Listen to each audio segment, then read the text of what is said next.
Namaste and welcome to this exciting episode of Sathology Debunking Mythology. Sathology के इस episode में आपका बहुत बहुत स्वागत है। तो वी ऑल नो कि अभी क्या चल रहा है दुनिया में। हर तरफ से अगर आप सोशल मीडिया देखेंगे तो आपको लगेगा कि दुनिया या मेन स्ट्रीम मीडिया देखेंगे दुनिया में क्या चल रहा है, तहस नहस होने वाली है, ऐसा लगेगा आपको।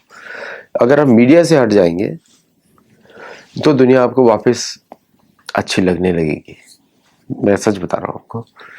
लेकिन जो है ऐसा नहीं है कि दुनिया में कुछ नया हो रहा है। ये बार बार हुआ है, ऐसा नहीं कि अभी हुआ है, पहली बार हुआ है। हमारे तो पुराणों में बिल्कुल साफ लिखा है कि कलयुग ऐसे ही चलता है। कलयुग में कलह, क्लेश, लड़ाई झगड़ा चलता रहता है, झूठ, नकली, सब लोग ऐसे ही चलते रहते हैं। That is a main part of the society. लेकिन जो दूसरा पार्ट रहता है वो स्वाध्याय में, अध्यात्म में लगा रहता है, तो उसको ये सब चीजें दिखाई नहीं देती। बट हमको पता होना जरूरी है और इसीलिए मैं इस तरह के शोज करता हूँ, so that we just know what is exactly happening. देखिए, ओल्ड ब्रेटन वुड्स सिस्टम जो बनाया गया था काल्पनिक करेंसी का, फिएट करेंसी का, वो कोलैप्स कर चुका है। ऑयल बेस्ड करेंसीज भी कोलैप्स कर चुकी हैं और कोलैप्स होना ही था, क्योंकि जितने भी रिचनेस आप देखते हैं, फेक रिचनेस जो है, एक्चुअली लोग तो रियलिटी में एंजॉय करते हैं, लेकिन वो आर्टिफिशियली क्रिएटेड थी for few people and few corporations. तो कंट्रीज को कॉरपोरेशन ने रिप्लेस कर दिया। तो ना corporations call the shots, companies don't call the countries का कोई रेलेवेंस नहीं रहता है। तो यही वेस्टर्न सिविलाइजेशन रह गई अभी। Large corporations with big money, they run the economy and people are the resources. लोग resources।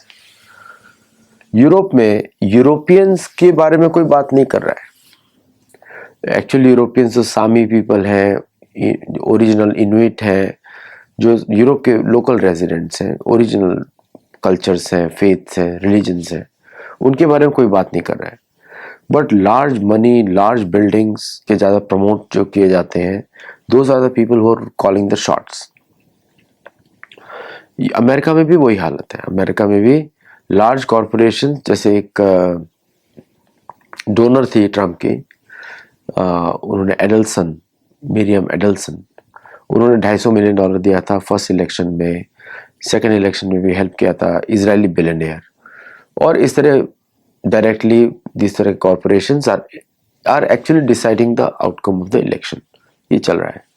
तो जितने भी वॉर्स हैं, पहले क्या होता था कि हम धर्म के लिए लड़ रहे हैं, अपनी वैल्यूज के लिए लड़ रहे हैं, और फिर उसके बाद हम we try to have a solution कि समाज जो है वापस शांत हो जाएगा। तो हम इस तरह के हम ऑपरेशन चलते थे पहले, मतलब इस तरह की स्ट्रेटेजीज यूज होती थी। अब तो वो सब नहीं है। So now we are looking at कि जो एग्जैक्टली जो मूवमेंट्स हो रहे हैं सारे, मैं आज के समय की बात कर रहा हूँ, it is a breaking down of the old systems through military. ये चल रहा है। तो military has become a arm to protect the corporations and the corporations fund the government and the government funds the military. Governments जो है corporations के behalf पे weapons बेचते हैं, कंट्रोल करते हैं उसके फ्लो को, और गवर्नमेंट ही सिचुएशंस ऐसी बनाते हैं जिससे कि दुनिया में उन वेपन्स का यूज हो। ये है वेस्टर्न हेमिस्फेयर।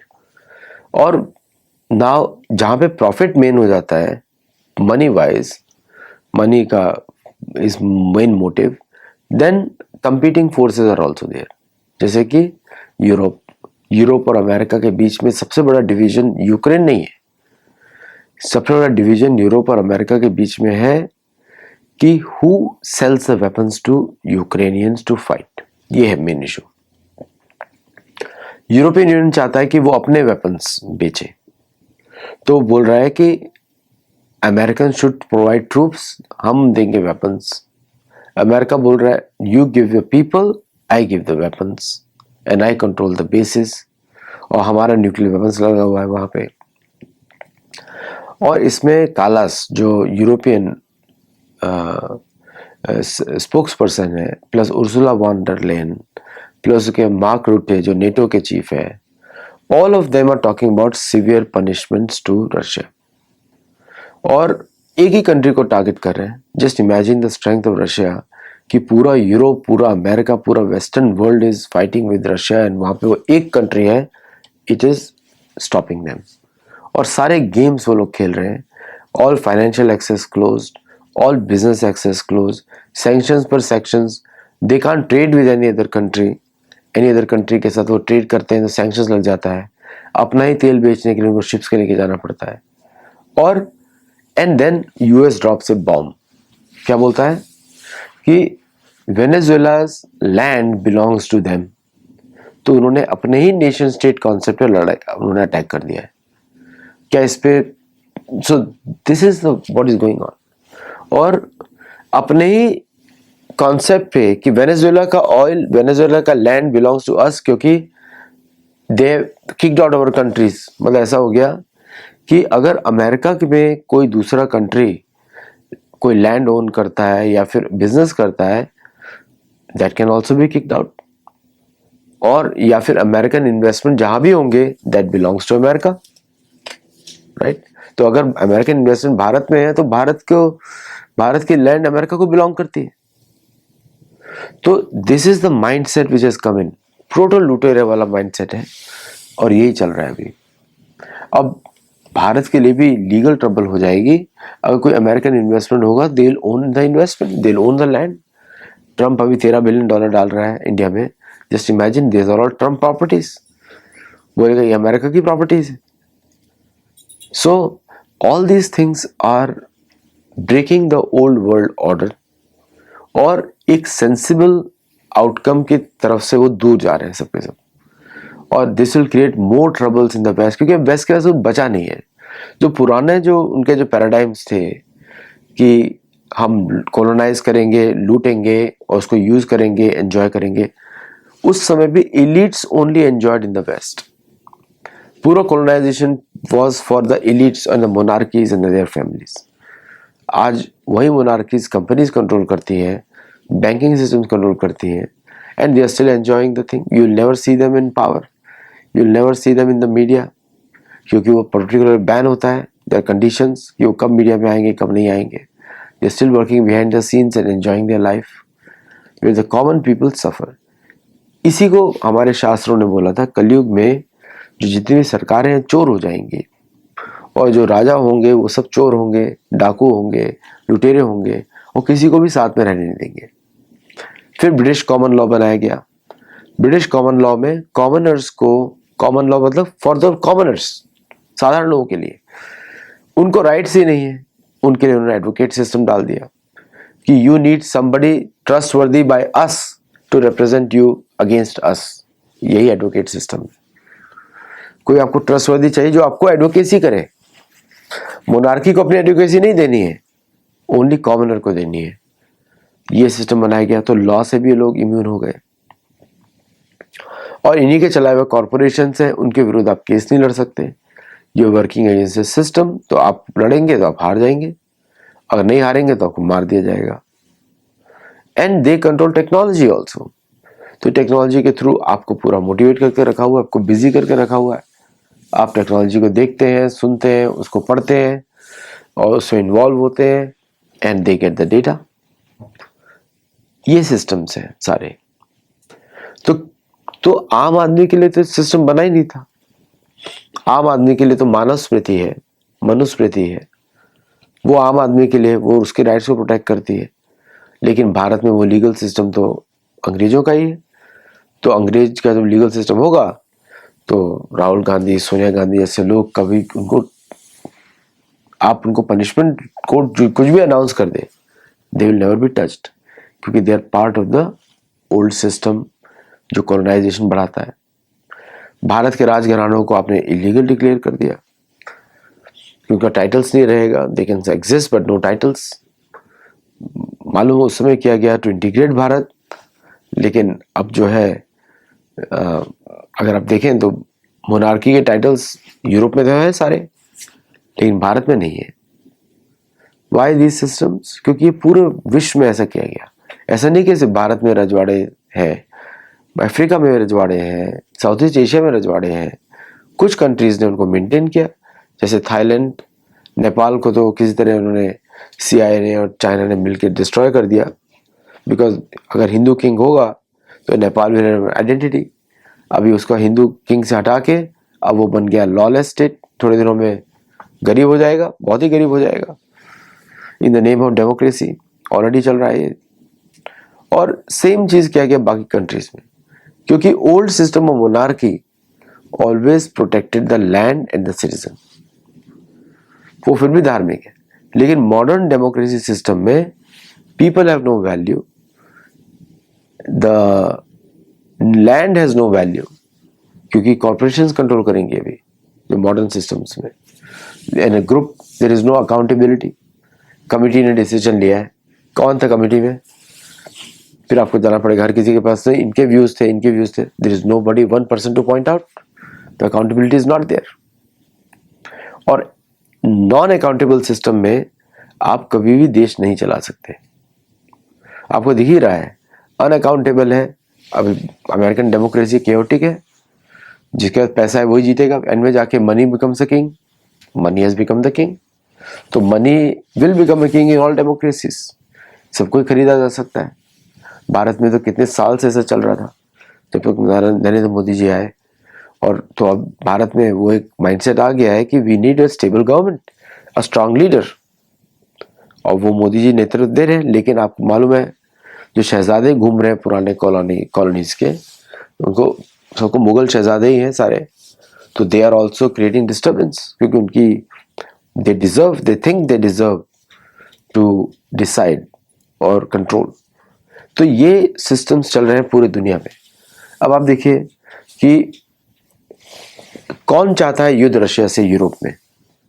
Not Europeans. एक EU करके एक बॉडी बनाई गई, एंड दैट EU के और नेटो के साथ हमें रशिया के ऊपर अटैक का प्लानिंग चल रहा है। और रशिया अपना डिफेंस के लिए वो यूज करेगा जो भी उसको यूज करना पड़ेगा। भारत के ऊपर अटैक चल रहा है, रिजीम चेंजिंग ऑपरेशन कंटिन्यूअसली चल रहा है, अभी भी चल रहा है। You can see opposition parties of India are guided from the west. Main opposition party जो LOP बोलते हैं, leader of Pakistan, whatever they call them, वो शहजादा तो पूरा गाइडेंस, वेस्टर्न गाइडेंस पे काम कर रहा है to overthrow the democracy in India.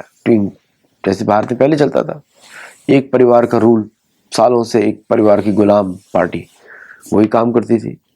Things are going to change, और वो चेंज होगा वेरी वायलेंट। पूरी दुनिया में इसका फर्क पड़ेगा, सबसे ज्यादा पड़ेगा वेस्ट में। ये भी हो सकता है कि वेस्ट अपने को सेल्फ डिस्ट्रॉय कर दे मिलिटरीली फॉर दैट चेंज। और लोग बोल रहे हैं कि हम रशिया को डिस्ट्रॉय कर देंगे, बट ऐसा होगा नहीं, क्योंकि रशिया की पॉपुलेशन काफी स्पार्स है। और रशिया ने ऑलरेडी बहुत सारे प्रोविजंस किए हैं to separate the population out in regions where people don't know. और रशिया भी उधर एक्सपेंड करेगा। Russia is also going to take back Ukraine, पूरा लेगा वो। और and the European Union will also continue to, जो उनका चल रहा है। तो goal is to reduce the completely the population उसका वेस्टर्न वर्ल्ड का, and make it manageable. Manageable मतलब ये लोग छोटी पॉपुलेशन रखना चाहते हैं, not a big population which they can manage easily with their resources. और इसलिए जो भी उन्होंने बुलाया था लोग बाहर से, ब्राउन ब्लैक जो मूवीज बनती थी, वो सब खत्म, they are all gone out of the window. उसका ये कंक्लूजन क्यों पहुंचा है इन लोगों का, सबका? उसका एक बहुत बड़ा कारण है कि इकोनॉमिक्स तो इन्होंने कभी फॉलो की नहीं। अपना सेल्फ उनका पूरा model was based on earth based resources पे कंट्रोल करना पूरी दुनिया के। तो जहां भी इनके कॉर्पोरेशंस है वो उनकी जमीन है। तो the old model of sovereignty is out. जो ओल्ड मॉडल था कि ये देश है आपका, आपकी भाषा, आपकी लैंग्वेज है, वो नहीं। अब कॉर्पोरेशंस का जमाना शुरू करने वाले हैं, and that is the next wave of colonization. वो आर्टिफिशियल इंटेलिजेंस के थ्रू करेंगे, they make you dependent on it so much कि आप सारा डिसीजंस अमेरिका से लेंगे, आपके रिलीजन का डेफिनेशन अमेरिका देगा। आजकल मैं देखता हूँ लोग धर्म के क्वेश्चन पर भी ग्रॉक से पूछते हैं, उनको लगता है ग्रॉक उनको सही उत्तर देगा, इतना विश्वास हो गया उनको। Publicly there is no second version. तो ये नेक्स्ट वेव ऑफ कॉलोनाइजेशन है जिसमें पॉपुलेशंस को इतना डिपेंडेंट कर दिया जाएगा टेक्नोलॉजी के ऊपर that the corporations who control the information will be the richest corporations. ये नेक्स्ट वेव ऑफ कॉलोनाइजेशन है। और इंश्योरेंस कंपनीज के थ्रू आपकी हेल्थ केयर कंट्रोल कर दी जाएगी and these insurance companies are western based. ये इंश्योरेंस जो कंपनीज होता है ये सबसे ज्यादा फ्रॉड बिजनेस मॉडल है। वो आपको एक डर के ऊपर प्रीमियम चार्ज कर रहे हैं और उसके ऊपर सर्विस भी डिलीवर नहीं कर पा रहे हैं। अगर मेडिकल सर्विसेज फ्री कर दी जाए, एजुकेशन फ्री कर दी जाए और भोजन फ्री कर दिया जाए मंदिरों के थ्रू, देन ये सारे प्रोग्राम्स फेल हो जाते हैं। That's why they don't want to do it. They want to control the temples. Hindu temple को कंट्रोल करना चाहते हैं because the deity is the very richest one, और जो विग्रह वहां पे सबसे रिच है। सो ये it's a big propaganda, big conspiracy against free thinkers. फिर आपका जो वेदों का इंफॉर्मेशन है, जो ब्राह्मण जो पढ़ाते हैं उनको कंट्रोल किया जाएगा थ्रू मंदिर। तो whole program to control the temples is to control the Brahmin. और उस इंफॉर्मेशन को जो भी शास्त्रों से आता है उसको यूज किया जाता है for their own inventions and other thing. इसलिए ज्यादा लोगों को एजुकेट करने का जरूरत नहीं है अगर पता हो तो, बट रेस्पॉन्सिबिलिटी आप देना चाहिए, पात्रता के अनुसार ही शेयर करना चाहिए लोगों के साथ। कि हम जोश में बताते हैं हम कितना सुपीरियर है, हमसे आया सब कुछ। उनको मालूम है जो आपसे लेना था ले लिया उन्होंने ऑलरेडी। कॉलोनाइज करने का यही पर्पस था। प्लस आपको वो बेचना चाहते हैं ताकि आप गरीब रहे। अब्राहमिज्म से लोग गरीब होते हैं। आपको कोई पता है किसी वेस्टर्न वर्ल्ड में कोई फॉलो करता है? क्रिश्चियनिज्म, इस्लामिज्म और कैथोलिज्म कोई नहीं फॉलो करता at the rich level, at the top level. वो सिर्फ गरीबों के लिए है कि पावर्टी में, क्योंकि उन्होंने पैसा आपका छीन लिया। आप किधर जाओगे? आप चर्च में जाओ, मस्जिद में जाओ, है ना? मंदिरों में वेल्थ मिलती है तो मंदिरों को दबाओ। तो ये प्रोग्राम है, एक्चुअल प्रोग्राम यही है और कुछ नहीं है। तो जितना ज्यादा आप टेक्नोलॉजी के ऊपर लेस डिपेंडेंट रहेंगे, on the ground agriculture, on the ground manufacturing, उस पर फोकस करेंगे, उतना ही आप ज्यादा खुश रहेंगे। कोर कमोडिटी बेस्ड ट्रेडिंग जैसे कि gold, silver, agriculture, chemicals, manufacturing, इस पे ज्यादा जितना फोकस रहेगा उतना ही ज्यादा ग्रोथ होगी। और बाकी सब सेक्टर्स जो फाइनेंशियल सर्विसेज थे और ये सब थी, they are all supporting functions, they are not the main functions. मुंशी वॉज ए सपोर्टिंग फंक्शन। कृषि, गोरक्षा, वाणिज्य, अकाउंटिंग, ये सब सपोर्टिंग फंक्शंस है। लीगल सपोर्टिंग फंक्शंस है। तो भारत को बहुत सारी चीज बदलना पड़ेगा, including the legal system. Advocacy का कोई जरूरत नहीं है। धर्म के आधार पे लोगों पे न्याय मिले और दंड मिले, that is the only way out. और अगर हम पश्चिमी देशों की बात करें तो पश्चिमी देशों में पूरा पूरा कोलैप्स होने वाला है, बिकॉज मैं उसका आउटकम ही देख रहा हूं कि लोग, पॉलिटिशियंस जो हैं, चर्च की तरफ ज्यादा जा रहे हैं और लोगों को धकेल रहे हैं कि आप चर्च में जाओ, गॉड विल सेव यू, क्योंकि we are not going to save you, we are ready to exploit you, लेकिन गॉड विल सेव यू। हम आपको नोच नोच के खा जाएंगे, आप भगवान के पास ही जाओगे। ये is the model, this is the model they working on. तो काफी we have to understand it, समझना पड़ेगा। हमारे शास्त्रों में लिखा ही हुआ है कि अच्छे सभी पुरुषों को जंगलों में भागना पड़ेगा, लिखा हुआ है शास्त्रों में। और this is the time which is very dangerous for everybody. बहुत ही मुश्किल का समय है, ये खतरनाक समय है। ये अभी जो समय है वो ठीक नहीं है। तो करेक्टिव एक्शंस लेना चाहिए। हरिनाम तो हमारा बेसिस है ही, लेकिन हमारा को वैदिक जो हमारे जो वैल्यूज है उन पे ज़्यादा फोकस करना पड़ेगा। जैसे कि मंदिर बेस्ड इकोनॉमी को पे ज़्यादा फोकस किया जाए। और बड़ा साधारण, अगर गवर्नमेंट मंदिरों को कंट्रोल कर रही है तो we set up a parallel Pratibhu मंदिर ऑन द साइड, कि प्रतिभू मंदिर में हम free education, free medical, free बाकी जो सर्विसेज होती है वहां पे शुरू करें। क्योंकि सरकार जो पैसा लेगी वो आपके लिए यूज नहीं होगा, हिंदुओं के लिए यूज नहीं होगा, वो यूज होगा सरकार चलाने के लिए। वही चल रहा है, करप्शन के लिए ना, हिंदुओं के पैसे से हिंदू ब्राह्मणवाद को खत्म करने के लिए। हिंदू अपना पैसा देता मंदिर में, उसी को यूज किया जाता है। आप वो सारे मंदिर देखिए जो सरकार के कंट्रोल में है।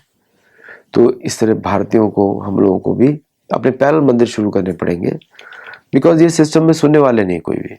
उनका क्या है, आई टेल यू, उनको मालूम है प्रतिभू मूर्ति है, हजारों सालों से लोग पूजा कर रहे हैं, लोगों की श्रद्धा है, और लोग इसीलिए जाते हैं मंदिर में, श्रद्धा है। आप देखिए बांके बिहारी मंदिर में सुप्रीम कोर्ट की वजह से वहां पे भोग आरती रुक गई, सब क्वालिटी भोजन आ गया। हर जगह अटैक किस पे, ब्राह्मणों पे है, ओपन विचारधारा पे, योग पर है, सनातन धर्म पर है। तो अगर, तो क्या होता है, प्राण प्रतिष्ठा की जाती है इन सभी अर्च विग्रहों में, वो तो हम कभी भी कर सकते हैं। हम साइड में एक मंदिर सेटअप करें जो वेदों प्रिंसिपल्स पे हो, उसी का प्रतिबिंब हो, और वहां पे हम मुफ्त education, free medicine, free knowledge, schools, education पूरा शुरू कर दें, और उसके थ्रू हम, तो प्राण तो वहां से इधर आ जाएंगे सारे, तो उसका कोई वैल्यू नहीं बचा जो सरकार के लिए। इस तरह हम लोगों को आगे बढ़ाना पड़ेगा, और ब्राह्मणों को कंट्रोल लेना पड़ेगा वापस इन सब चीजों पे, ब्राह्मणों को और बाकी पूरा समाज को मिलकर। ब्राह्मण मतलब जन्म से नहीं होता, एजुकेशन से होता है, और फिर उसके बाद हमको आगे बढ़ाना पड़ेगा। इसी तरह भारत को बचा सकते हैं। ये सरकार बेस्ड कंट्रोल का उन्होंने क्या किया है कि पुरानी अर्च विग्रह है, लोगों की श्रद्धा है, उसको कंट्रोल कर लिया। अब लोग वहां जा रहे हैं, सरकार कमा रही है, लोगों की श्रद्धा कम नहीं हो रही है। तो भगवान में श्रद्धा हमको नहीं कम करनी है, हमको ये पॉलिटिकल सिस्टम जो मिसयूज किया जा रहा है भारत का, उसको कम करना है। और वही उत्तर होगा पश्चिमी देशों को। अब जहां पे भारत को सेना यूज करनी चाहिए वो करनी चाहिए, अभी पूरी दुनिया में यूज करनी चाहिए। हमारे राजा पूर्व राजा थे तो पूरी दुनिया में सेना यूज करते थे, सेंट्रल एशिया में लड़ने जाते थे, अफ्रीका में लड़ने जाते थे, यहाँ तक कि पूरा साउथ ईस्ट एशिया में लड़ने जाते थे, अमेरिका में लड़ते थे जाके।